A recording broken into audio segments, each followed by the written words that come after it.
4월 16일 새벽 예배를 시작하도록 하겠습니다. 모두 사도신경으로 신앙 고백하시겠습니다.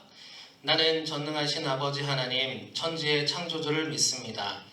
나는 그의 유일하신 아들 우리 주 예수 그리스도를 믿습니다.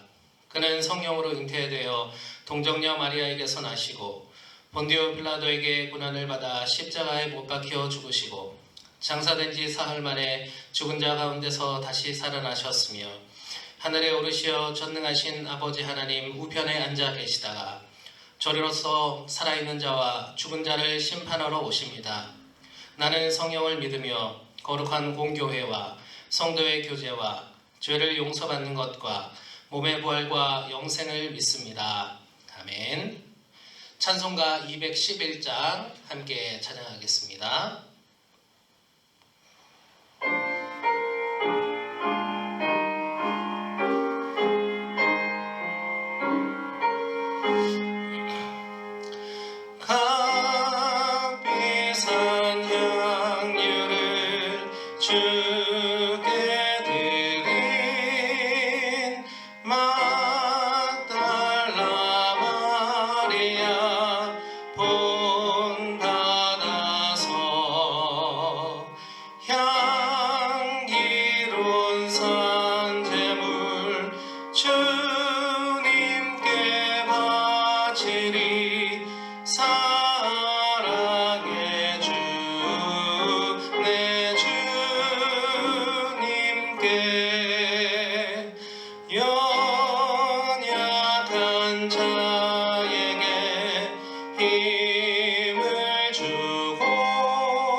오늘 함께 나누실 말씀은 민수기 7장 1절에서 9절까지 말씀입니다.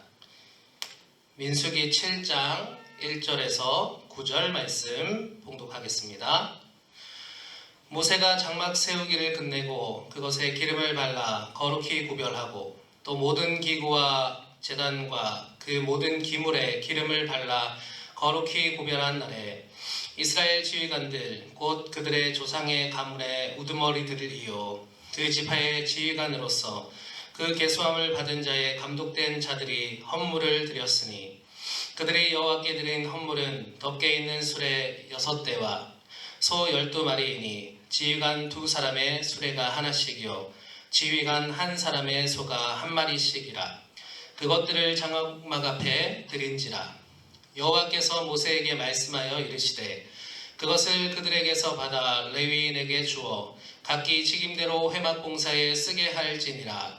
모세가 수레와 소를 받아 레위인에게 주었으니 곧 게르손 자손들에게는 그들의 직임대로 수레 둘과 소 4마리를 주었고 므라리 자손들에게는 그들의 직임대로 수레 넷과 소 8마리를 주고 제사장 아론의 아들 이다말에게 감독하게 하였으나 고핫 자손에게는 주지 아니하였으니 그들의 성소의 직임은 그 어깨로 매는 일을 하는 까닭이었더라. 아멘. 하나님의 귀한 축복이 성도 여러분들 모두에게 있으시기를 간절히 기도합니다.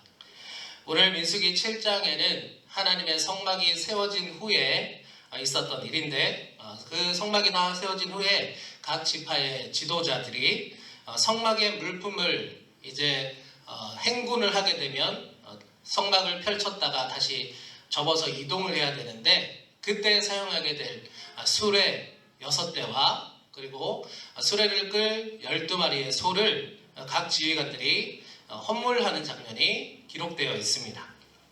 하나님의 성막을 위해서 이렇게 지휘관들이 각각 정해진 그 헌물을 하나님의 성막에 하나님께 헌물한 이 기록을 보면서 우리 교회의 성도 여러분들이 교회를 위해서 자신의 것을 드려 헌물하는 그와 같은 모습들을 떠올리게 되었습니다. 오늘 민수기 7장에는 각 지파의 지휘관들이 헌물을 했지만 성경 곳곳을 찾아보면 특히 출애굽기에 이스라엘 백성들이 성막을 짓기 위해서 자신의 금부치나 폐물들을 다 자원하여서 모았던 냈던 헌물했던 그런 기록들이 있는데 그런 기록들이나 또 오늘 민수기 7장에 지휘관들이 헌물하는 장면들이나 이렇게 자원하여서 드렸던 이 헌물들처럼 오늘날 우리 교회 성도 여러분들이 교회를 위해서 헌물하는 모습이 얼마나 참 귀한 모습인가, 그리고 그 헌물을 보시면서 하나님이 얼마나 기뻐하실까를 생각하게 되었습니다. 억지로 하는 것이 아닌 자원하는 마음으로 드리는 헌물, 기쁜 마음으로 하나님의 교회를 위해서 우리의 몸을 또는 우리의 시간을 또 우리의 재능을 또 우리의 물질을 드리는 일은 참 귀중한 일이다. 오늘 민수기 7장을 보면서 다시금 되새기고 고백하게 됩니다. 우리 모두 하나님을 더욱 기쁘시게 하는 수원종로교회 모든 성도들이 되면 참 좋겠습니다. 지휘관들이 이렇게 헌물을 했는데 이 헌물한 수레와 또 소 12마리는 바로 성막의 물품들을 옮기기 위해서 사용되었는데 이렇게 헌물한 것을 민수기 7장에 기록된 대로 레위 지파의 각 자손들에게 필요한 만큼 모세가 나누어 주었습니다. 수레 6대 중에 2대 그리고 소 12마리 중에 소 4마리, 수레 2대와 또 소 4마리는 게르손 자손, 레위 지파 중에서도 게르손 자손에게 주어서 성막 물품들을 관리하게 시켰고 또 므라리 자손들에게는 수레 4대와 또 소 8마리를 주어서 성막 물품을 옮기도록 했습니다. 하지만 고핫 자손들에게는 아무런 수레나 소를 주지 않았다 이렇게 기록되어 있죠. 왜냐하면 고핫 자손들은 수레를 사용해서 성막의 물품을 옮겼던 사람들이 아니라 어깨로 짊어매서 옮기는 직임을 맡았던 자들이기 때문이었다라는 것이죠.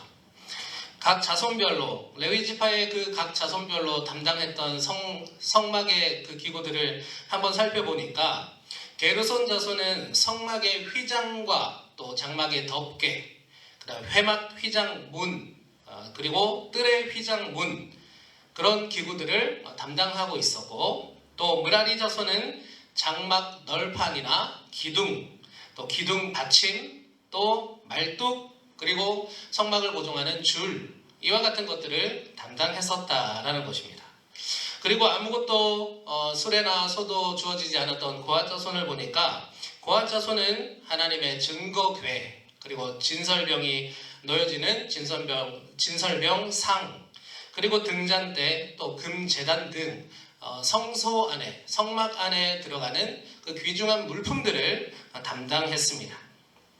다시 정리하면 쉽게 말해 므라리 자손은 성막의 골조들이 되는 것, 기둥이나 이런 그 뼈들을 담당하는 것들을 담당했던 자손들이었고, 또 게르손 자손은 그 기둥에 휘장을 치고 덮개를 덮는 그런 덮는 역할, 휘장들을 담당하는 자손들이었고, 고핫 자손은 성막의 가장 알맹이가 되는 것들, 가장 귀중한 것들, 하나님의 임재를 상징하는, 하나님이 임재하셨던 그 증거 궤나 하나님께 향을 올려드렸던 향단이나 또 떡을 진설했던 진설병이나 진설병단이나 이와 같이 중요한 하나님의 제사를 위해서 거룩하게 또 중요하게 사용했던 것들을 고핫 자손들이 담당했음을 알 수 있습니다.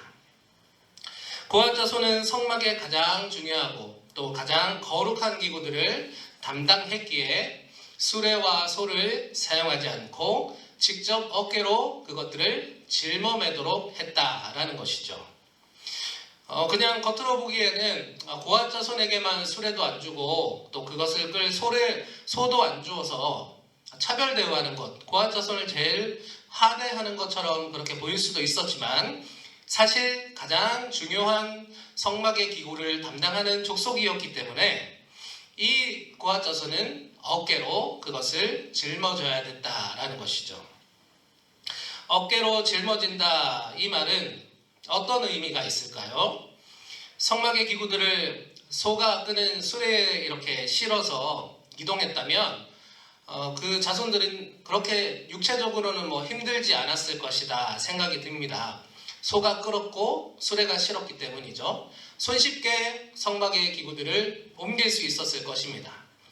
그런데 어깨로 성막의 기구들을 이렇게 짊어지고 가면 어떨까요? 어깨가 점점 아파오고 허리도 아팠을 것이고 또 팔, 다리도 아프기 시작했을 것입니다. 하지만 그럼에도 어깨로 짊어지게 한 이유는 무엇일까요? 바로 가장 소중하고 가장 거룩한 것을 담당했기 때문이다 라는 것입니다. 가장 소중하고 가장 거룩한 것을 담당하기 위해서는 수레와 같은 그런 도구를 사용할 것이 아니라 고핫 자손의 몸으로의 헌신, 즉 전적인 헌신이 거기에 필요했다라는 말로 해석할 수 있습니다. 어깨로 성막의 중요한 기구들을 짊어졌던 그 고핫 자손의 모습을 묵상하면서 가장 귀하고 가장 거룩한 것을 대할 때 우리의 태도가 어떠해야 함을 생각해 보게 됩니다. 성도 여러분, 우리에게 가장 소중하고 또 가장 거룩한 것은 무엇이겠습니까? 바로 하나님 아버지께서 우리에게 주신 복음 아니겠습니까? 고린도후서 4장 7절에 우리가 이 보배를 질그릇에 가졌으니 이는 심히 큰 능력은 하나님께 있고 우리에게 있지 아니함을 알게 하려 함이라. 아멘. 자, 질그릇 같은 우리의 모습, 우리의 인생에 보배로 다가오신 예수님께서 우리에게 가장 귀하고 가장 거룩한 분이 되실 것입니다. 우리가 그렇게 고백한다면 우리도 이 고핫 자손들처럼 예수 그리스도의 복음을 어깨로 짊어매는 신앙생활을 해야 함이 마땅할 것입니다. 어깨로 짊어지는 신앙생활이란 과연 어떤 말일까요? 어깨로 짊어지는 것은 어떤 의미가 있는 것일까요? 어깨로 짊어지면 수레로 옮기는 것보다 더 힘듭니다. 내 몸으로 직접 옮기기 때문에 요령을 피우거나 요행을 바랄 수도 없는 것입니다. 어깨로 옮기면서 다가오는 많은 부담들, 신체적인 부담들, 또 심리적인 부담들, 그 모든 것들을 온전히 감당해내야 하는 것입니다. 힘들고 고통스러운 순간이 다가올지라도 다 감내하고 이겨내야 되는 것이 바로 어깨로 짊어지는 것에 포함된 의미일 것입니다. 예수님께서 어깨로 십자가를 짊어지고 골고다 언덕을 오르셨던 그 모습, 예수님도 그 어깨로 짊어매면서 다가왔던 고통들 온전히 감당하셨고 그 감당하심으로 우리를 위해 구원의 길을 여시지 않으셨습니다. 사랑하는 성도 여러분, 어깨로 짊어지는 신앙생활이란 내 안에 있는 이 보배, 예수 그리스도의 복음, 이 복음을 위해서 나에게 주어지는 부담들을 다 내가 감당하겠습니다 고백하는 것과 같을 것입니다.